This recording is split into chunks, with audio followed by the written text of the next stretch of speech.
नमस्कार छात्रों, मैं हूं गंगाधर हंडे। आप सभी का इस चैनल पे हार्दिक स्वागत करता हूं। तो आज हम इस वीडियो के माध्यम से 10वीं बोर्ड परीक्षा हिंदी कृति पत्रिका में जो महत्वपूर्ण प्रश्न पांचवा जो कि रचना विभाग पर पूछा जाता है और जो 26 अंक के लिए होता है, तो आज हम यह 26 अंक का पूरा अध्ययन इस वीडियो के माध्यम से करने वाले हैं। तो बच्चों, उत्तर पत्रिका लिखते समय प्रश्न पांचवा रचना विभाग में हमसे जाने अनजाने छोटी छोटी गलतियां होती है और इसी कारण हमें कम अंक मिलते हैं। तो आज हम यह जानने वाले हैं कि रचना विभाग में ज्यादा अंक पाने के लिए कौन सी बातें ध्यान में रखनी चाहिए एवं कौन कौन सी गलतियां हमें नहीं करनी चाहिए। इनके बारे में विस्तार से इस वीडियो के माध्यम से हम जानने वाले हैं, तो अंत तक बने रहें। तो प्रश्न पांचवा रचना विभाग में पहला जो प्रश्न पूछा जाता है वह है पत्र लेखन पर आधारित है। तो पत्र लेखन करते समय कौन कौन सी बातें ध्यान में रखनी चाहिए, ये हम सबसे पहले देखेंगे। यह प्रश्न लेखन हमें 5 अंक के लिए पूछा जाता है और 5 में से ज्यादा अंक हमें मिले, इसीलिए कौन सी बातें ध्यान में रखनी चाहिए। तो पहली जो बात है वह है कि औपचारिक पत्र नियमों में बंधे हुए होते हैं। दूसरी बात, औपचारिक पत्रों में अनावश्यक बातों का उल्लेख नहीं किया जाता। तीसरी जो बात है वह है पत्र का आरंभ और पत्र का अंत प्रभावशाली आकर्षक होना चाहिए। इसके साथ साथ चौथा जो मुद्दा है वह है पत्र की भाषा सरल स्पष्ट होनी चाहिए। पांचवा जो है पत्र बाई तरफ से मार्जिन को जोड़कर लिखे। सातवां जो है पत्र के अंत में ईमेल आईडी डालनी चाहिए। तो ये बातें हमें ध्यान में रखते हुए पत्र हमें लिखना चाहिए। तो पत्र का हम प्रारूप देखेंगे किस प्रकार होता है। औपचारिक पत्र का प्रारूप, तो सबसे पहले हमें क्या लिखना चाहिए? प्रति। प्रति मतलब जिसे हम खत भेज रही है उनका नाम एवं पूरा पता हमें लिखना चाहिए। प्रति के बाद आता है विषय। कौन से विषय पर हम पत्र लिख रहे हैं वह विषय एक या दो पंक्तियों में हमें लिखना है। फिर इसके बाद आता है संदर्भ। विषय के बारे में जो संदर्भ है वह संदर्भ हमें लिखना है। फिर इसके बाद संबोधन। अब संबोधन क्या लिखे?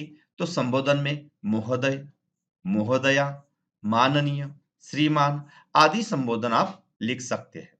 इसके बाद आता है विषय का विवेचन। तो विषय का विवेचन हमें 2 या 3 परिच्छेदों में करना चाहिए। अगला है भवदीय या भवदिया। यदि लिखने वाला लड़का है तो भवदीय और लिखने वाली लड़की मतलब स्त्रीलिंगी है तो भवदिया आएगा। अगला है हस्ताक्षर। इसके बाद नाम एवं पता। तो ये जो नाम एवं पता है यह खत भेजने वाले का नाम एवं पता आएगा। अगला है दिनांक और सबसे अंत में ईमेल आईडी हमें लिखनी चाहिए। इस प्रकार हमने पूरे ध्यान से पत्र लेखन किया तो 5 में से ज्यादा अंक हमें मिल सकते हैं। अब अगला देखेंगे गद्य आकलन। तो ये जो गद्य आकलन है, गद्य आकलन हमें वैसे देखा जाए तो आसान लगता है, लेकिन छोटी सी गलती हमें नुकसान पहुंचा सकती है। तो वह छोटी सी गलती कौन सी है, किन बातों को ध्यान में रखना चाहिए, कौन कौन सी ऐसी मुद्दे हैं वो हम देखेंगे। तो सबसे पहला है प्रश्न तैयार करने के लिए पहले हमें अच्छी तरह से जो परिचय दिया गया है वह परिचय पूरी तरह से पढ़ना चाहिए। अगला है प्रश्न ऐसे हो जिसके जवाब परिच्छेद में ही होने चाहिए। तीसरा है प्रश्न ऐसे हो जिनके जवाब एक वाक्य में हो। एक वाक्य में या एक शब्द में जिनके जवाब हो, ऐसे प्रश्न हमें तैयार करने चाहिए। अगला है प्रश्न सरल और स्पष्ट होना चाहिए, संदिग्ध प्रश्न नहीं चलेगा। और पांचवा जो है, जो कि सबसे महत्वपूर्ण है, आकलन में सवाल तैयार करने के बाद सवाल के अंत में प्रश्न चिन्ह देना आवश्यक है। कई बार छात्र 4 की जगह 5-6 प्रश्न तैयार करते हैं, लेकिन अंत में प्रश्न चिन्ह देना भूल जाते हैं और इसी कारण उसके उसे अंक नहीं मिलते। तो ऐसी गलतियां हमें करनी चाहिए क्या? नहीं करनी चाहिए। और छठा जो है वह है कि सिर्फ हमें सवाल तैयार करने हैं, सवाल के जवाब हमें लिखने की जरूरत नहीं है। कई बार छात्र सवाल तैयार करते हैं और उनके जवाब भी लिखते हैं, तो जवाब लिखने की हमें जरूरत नहीं है। इस प्रकार गद्याकलन 4 अंक का होता है। महत्वपूर्ण बातें समझ में आ गई। पूरा परिचित हमें ध्यान से पढ़ना चाहिए।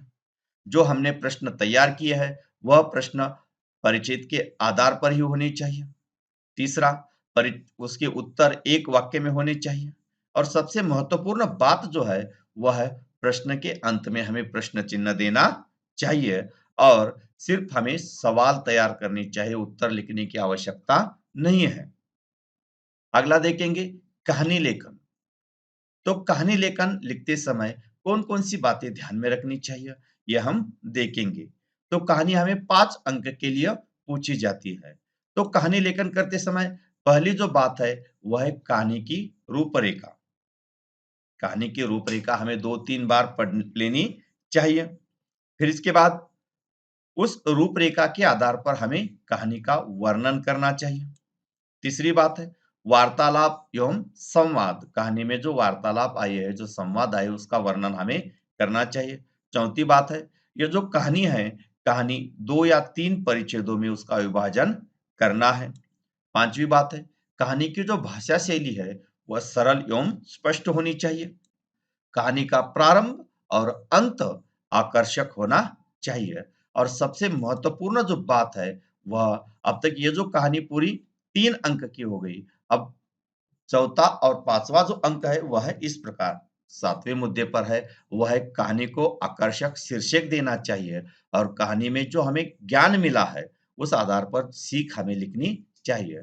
तो शीर्षक देते वक्त 2 या 3 शब्दों का ही शीर्षक होना चाहिए और कहानी से जो हमें सीख मिली है, वह सीख हमें 1 या डेढ़ पंक्तियों में सीख हमें लिखनी चाहिए।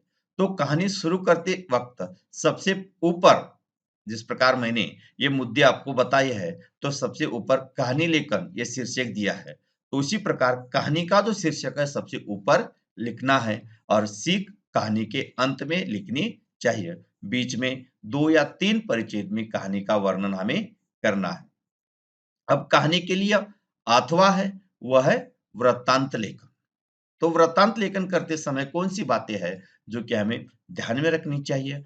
तो उसमें पहली जो बात है, वह है वृत्तांत लेखन को दिए गए विषय की कच्ची रूपरेखा घटनाक्रम अनुसार हमें तैयार करनी चाहिए। दूसरी बात है, वृत्तांत लेखन में महत्वपूर्ण बातों का ही समावेश हमें करना चाहिए। वृत्तांत लेखन करते समय स्थान, तिथि, समय इसका भी हमें उल्लेख करना चाहिए। अगली बात है, वृत्तांत लेखन करते समय घटनाक्रम अनुसार छोटे-छोटे परिच्छेद हमें डालने चाहिए। पांचवी बात है, वृत्तांत लेखन करते समय अतिशयोक्ति नहीं होनी चाहिए। यह महत्वपूर्ण बात है। अगली बात है, वृत्तांत लेखन सत्य घटना पर आधारित होनी चाहिए। और सातवां जो मुद्दा है, वह है वृत्तांत लेखन में घटना के अनुसार एक आकर्षक शीर्षक देना जरूरी है। तो इस प्रकार अब कहानी लेखन लिख सकते हैं या उसके लिए अथवा 5 अंक के लिए वृत्तांत लेखन है, वृत्तांत लेखन लिख सकते हैं। अगला मुद्दा देखेंगे आप, विज्ञापन। तो विज्ञापन की जो भाषा शैली है, वह किस प्रकार होनी चाहिए? तो विज्ञापन की भाषा शैली जनमानस होनी चाहिए। अगला है, विज्ञापन की भाषा सरल और स्वाभाविक होनी चाहिए। विज्ञापन लेखन में महत्वपूर्ण बातों का समावेश करें और विज्ञापन छोटा और आकर्षक होना चाहिए। इसके साथ-साथ ये जो पूरा जो रचना विभाग है, इस रचना विभाग पर मैंने छोटे-छोटे वीडियो प्रत्येक मुद्दे पर बनाई है। उसकी भी लिंक आपको इस वीडियो के डिस्क्रिप्शन बॉक्स में दे देता हूँ। वह भी आप उदाहरण के साथ देख लीजिए। और विज्ञापन का अंतिम जो बात है, अनावश्यक बातों का उल्लेख विज्ञापन में नहीं होना चाहिए। कम से कम शब्दों में ज़्यादा से ज़्यादा बताने का कार्य विज्ञापन करता है। तो यह विज्ञापन में इस प्रकार हमें ये बातें ध्यान में रखते हुए विज्ञापन हमें तैयार करना चाहिए। और अगला जो है हमारी कृति पत्रिका का अंतिम, वह है निबंध लेखन। तो निबंध लेखन करते समय कौन सी बातें ध्यान में रखनी चाहिए? हमें 3 विषय दिए जाते हैं।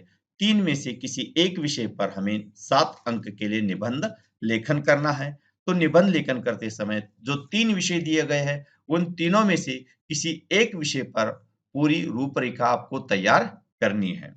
सबसे पहले निबंध के विषय पर सोच विचार कर उसकी रूपरेखा तैयार करनी चाहिए। 3 में से हम कौन-सा ज़्यादा लिखते हैं, यह हमें सोचना चाहिए और फिर ही लिखना शुरू करना चाहिए। कई बार छात्र पहला लिखते हैं, आधा हो गया, फिर उन्हें याद नहीं आता, फिर वह छोड़ देते हैं, दूसरा लिखते हैं, तो ऐसी गलतियाँ नहीं करनी चाहिए। थोड़ा-सा वक़्त हमें देकर तीनों में से ज़्यादा हम किस पर लिखते हैं, वही हमें लिखना आरंभ करना है। अब दूसरी जो बात है, निबंध का प्रारंभ आकर्षक और स्वाभाविक होना चाहिए। निबंध का प्रारंभ किसी उदाहरण, चुटकुले, शेरो-शायरी, विषय से संबंधित या कविता की पंक्ति से किया जा सकता है। तो इस प्रकार निबंध की हम आकर्षक शुरुआत कर सकते हैं। अगला है निबंध के मध्य भाग के मुद्दों को ऐसे ढंग से रखना चाहिए जिससे पूरे विषय का प्रतिपादन हमें हो सके। निबंध के प्रस्तुत विचार स्पष्ट सकारात्मक होने चाहिए। इसके साथ साथ निबंध का अंत आकर्षक, भावपूर्ण, अर्थपूर्ण होना चाहिए। पांचवा जो मुद्दा है वह है निबंध के अलग अलग मुद्दों को नए परिच्छेद में लिखना जरूरी है। अगला है वाक्य छोटे, अर्थपूर्ण और व्याकरण की दृष्टि से योग्य होने चाहिए। और सातवां जो मुद्दा है वह है निबंध के बीच बीच मुहावरे, कविता, कहावतें, तुलना आदि का उपयोग उचित स्थान पर उचित तरीके से हमें करना चाहिए। तो इस प्रकार निबंध लेखन 7 अंक का हम कर सकते हैं। तो बच्चों, ऐसे अलग-अलग वीडियो देखने के लिए चैनल को सब्सक्राइब कीजिए। धन्यवाद।